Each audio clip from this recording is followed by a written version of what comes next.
వ్యవసాయ కార్మిక సంఘం మహాసభలు రాష్ట్ర మహాసభలు ఈ మహబూబ్నగర్ జిల్లాలో జరుగుతున్నాయి. ఈ సందర్భంగా రాష్ట్రంలో వ్యవసాయ కూలీలు ఎదుర్కొంటున్నటువంటి సమస్యలు, వాళ్ళ సమస్యల పరిష్కారం కోసం జరగాల్సినటువంటి కార్యక్రమాలు, ఉద్యమాల మీద ఈ మహాసభ జరుగుతుంది. ఈ సందర్భంగా కేంద్ర రాష్ట్ర ప్రభుత్వాలు వ్యవసాయ కూలీలకు, పేద ప్రజానీకానికి వ్యతిరేకంగా దళిత, గిరిజన, బలహీన వర్గాలు, మైనార్టీలకు, మహిళల హక్కులకు వ్యతిరేకమైనటువంటి విధానాలు అనుసరిస్తున్నాయి. వాటికి వ్యతిరేకమైనటువంటి పోరాటాలని, ఆ సమస్యల పరిష్కారం కోసం జరిగేటటువంటి ఉద్యమాలని ఈ మహాసభలో రూపొందించుకోవడం అనేటటువంటి జరుగుతుంది. కేంద్రంలో అధికారంలో ఉన్నటువంటి మోడీ పేదలకు ఉపాధి కూలి కల్పించడానికి వ్యతిరేకంగా ఉన్నాడు. కార్మికుల హక్కుల్ని కాలరాసేటటువంటి చట్టాలని తీసుకొచ్చాడు. రైతులకు వ్యతిరేకంగా రైతులను భూమి నుంచి దూరం చేసేటటువంటి నల్ల చట్టాలు తీసుకొస్తున్నాడు. అట్లాగే విద్యుత్తును ప్రైవేట్ పరం చేసి విద్యుత్తును వ్యాపారంగా మార్చి పేదలకు, రైతులకు విద్యుత్ లేకుండా చేసే వైఖరిని తీసుకుంటున్నాడు. అలాగే అడవి హక్కుల చట్టాన్ని నిర్వీర్యం చేసి ఆదివాసీలను, గిరిజనులను భూమి నుంచి దూరం చేసి లక్షలాది ఎకరాలను కార్పొరేట్ సంస్థలకు, ఖనిజాలను దోపిడీ చేసుకోవడానికి అవకాశం కల్పిస్తున్నటువంటి పరిస్థితి ఉంది. అట్లాగే ఈ విద్య, వైద్యం వ్యాపారంగా మార్చారు. ఈ రోజు ప్రభుత్వ రంగం నుంచి విద్యను దూరం చేసి ప్రైవేటు విద్యా సంస్థలు పెరిగి ఇష్టానుసారంగా వేల కోట్ల రూపాయలు ప్రజలను దోపిడీ చేసేటటువంటి విధానాన్ని కేంద్ర రాష్ట్ర ప్రభుత్వాలు అనుసరిస్తున్నారు. వైద్యం అలాకంగానే ఉంది.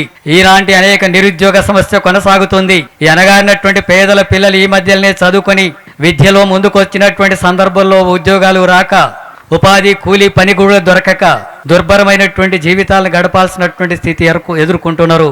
ఈ క్రమంలో మళ్ళీ ఇవే కాకుండా మతోన్మాద రాజకీయాలను ముందుకు తీసుకొచ్చి మనం ఏ కూలీల కోసం, పేదల కోసం పోరాటాలు చేయాలి ఐక్యంగాని మనం అనుకుంటుంటే వాటికి వ్యతిరేకంగా మతోన్మాద ఉద్యమాలు తీసుకొస్తున్నారు. మతాల మధ్య ఘర్షణలు సృష్టిస్తున్నారు. మతం ఆధారంగా హక్కులు కల్పించేటటువంటి వైఖరిని తీసుకొస్తున్నారు. ఆ రకంగా మైనార్టీల మీద, ముస్లింల మీద, మహిళల మీద, క్రిస్టియన్స్ మీద దాడులు, దౌర్జన్యాలు, రిజర్వేషన్స్ లేవు అనేటటువంటి చట్టాలని తీసుకొచ్చి అలాంటి ఘర్షణ తీసుకొచ్చేటటువంటి వైఖరి అనుసరిస్తున్నారు. అలాగే కులం పేరుతో దేశవ్యాప్తంగా, అట్లాగే రాష్ట్రంలో కూడా దళితుల మీద దాడులు, గిరిజనుల మీద, మహిళల మీద దాడులు, అత్యాచారాలు, హత్యలు, సాంఘిక బహిష్కరణలు, కుల దురంకార హత్యలు కొనసాగుతున్న ప్రభుత్వాలు పట్టించుకునేటటువంటి స్థితి లేదు.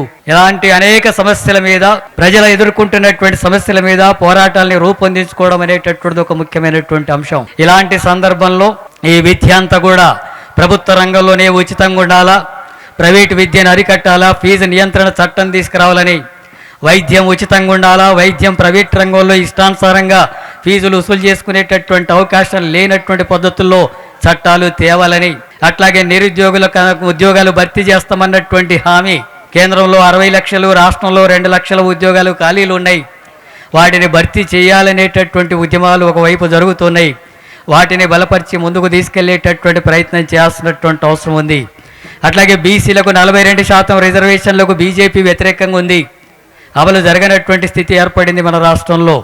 ఆ రకంగా దళితులకు, గిరిజనులకు, బీసీలకు, మైనార్టీలకు సామాజిక న్యాయానికి వ్యతిరేకంగా ఈరోజు బీజేపీ కేంద్ర ప్రభుత్వం వ్యవహరిస్తున్నటువంటి విషయాలు ఉన్నాయి. ప్రజాస్వామిక హక్కులు ఉండకూడదంటుంది, లౌకిక భావాలు ఉండకూడదంటుంది, హిందుత్వ ఎజెండాలో భాగంగా హిందుత్వ రాజ్యాన్ని స్థాపించాలనేటటువంటిది, మిగతా మతాలు, మైనార్టీ మతాలకు హక్కులు లేనటువంటి విధానాల్ని ముందుకు తీసుకొచ్చేటటువంటి వైఖరి కొనసాగిస్తుంది. ప్రజాస్వామిక హక్కుల గురించి మాట్లాడితే కేసులు పెడుతున్నారు, జైళ్ళలో పెడుతున్నారు, చిత్రహింసలకు గురి చేస్తున్నారు, లేదా హత్యలు కూడా పాల్పడుతున్నటువంటి పరిస్థితి ఈరోజు దేశంలో కొనసాగుతున్నటువంటిది ఉంది. వీటన్నిటికీ వ్యతిరేకమైనటువంటి ఉద్యమాలు మనం కొనసాగించాల్సిన అవసరం ఉంది. రాష్ట్రంలో ముఖ్యమంత్రి రేవంత్ రెడ్డి 2.5 సంవత్సరాల అధికారంలోకి వచ్చి ఇచ్చిన వాగ్దానాలు అమలు చేయడం లేదు. ఈరోజు రాష్ట్రంలో ఉండేటటువంటి పేదలకు ఇండ్ల స్థలాలు ఇస్తామన్నది, ఇండ్లు నిర్మాణం చేస్తామన్నటువంటిది అమలు జరగడం లేదు. ఇళ్ల స్థలాలు వేసుకున్నటువంటి వాళ్ళకు పట్టాలు ఇవ్వడం లేదు. అట్లాగే పోడు భూములు సాగు చేసుకుంటున్నటువంటి వాళ్ళకు హక్కుల పత్రం ఇవ్వడం లేదు. అలాగే వ్యవసాయ కూలీలకు 12,000 ఇస్తామన్నటువంటిది హామీ అమలు జరగడం లేదు. కౌలు రైతులకు 15,000 ఇస్తామన్నటువంటిది అమలు జరగడం లేదు. మహిళలకు 2,500 ఇస్తామన్నటువంటిది అమలు జరగడం లేదు. మరి ఏ విషయం అమలు జరుగుతుంది? ఏ పేదలైతే అనగారినటువంటి తరగతులు, పేదలకు సంబంధించినటువంటి హక్కులు మాత్రం అమలు జరగవు. కేవలం ధనిక వర్గాల ప్రయోజనాల కోసం మాత్రమే రాష్ట్ర ప్రభుత్వం కూడా పనిచేసేటటువంటి వైఖరి కొనసాగుతుంది. ఇలాంటి స్థితిలో వీటన్నిటికి వ్యతిరేకంగా ఒక పెద్ద ఎత్తున ప్రజా ఉద్యమాన్ని ముందుకు తీసుకురావాల్సినటువంటి అవసరం ఉంది. కలిసి వచ్చేటటువంటి శక్తులంతా కూడా కలుపుకొని ముందుకు పోవాల్సినటువంటి అవసరం ఉంది. అలాంటి ఉద్యమాలు ముందుకు తీసుకెళ్లేటటువంటి క్రమాన్ని ఈ రాష్ట్ర మహాసభలో చర్చించి భవిష్యత్ కార్యాచరణను రూపొందించుకొని రాష్ట్రంలో పేద ప్రజానీకాన్నంత సంఘటితం చేస్తూ ప్రభుత్వాలను హక్కుల సాధన కోసం ప్రభుత్వాలు మెడలు వంచేటటువంటి పద్ధతుల్లో ఈ ఉద్యమాలు ముందుకు తీసుకెళ్లేటట్టుగా ఈ మహాసభలో చర్చలు జరిపి కార్యాచరణ రూపొందించుకుంటారని చెప్పి ఆశిస్తూ ఈ అవకాశం ఇచ్చినందుకు ధన్యవాదాలు తెలియజేస్తూ ముగిస్తున్నాను.